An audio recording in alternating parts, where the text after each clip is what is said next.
Okey, rumah tingkat 4 meter, pipe baru.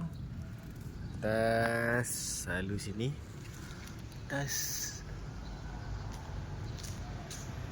naik sampai bilik air tingkat 4 tangki. Sambung kat atas. Alright, so sini piping daripada luar masuk dalam. Satu tu masuk tangki lah. So untuk shower, saya dah buat satu direct kat sini. So ini shower lah. Shower air direct. Dah kuat lah. Shower air direct. So untuk pilih ni, ini pilih air tangki. Tangki dia slow sikit. Flush pun saya pakai air tangki. Tu pipe lama tak buang lagi. Nanti saya buang. Untuk shower sini pun air direct. So air direct dah laju.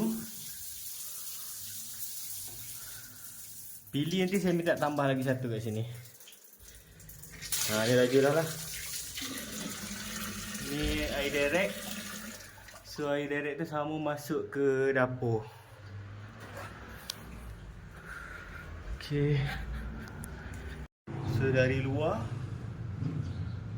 dia buat pipe direct ke mesin basuh.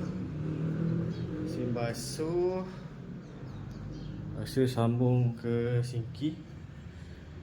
Sinki lah. Dah kuat sikit.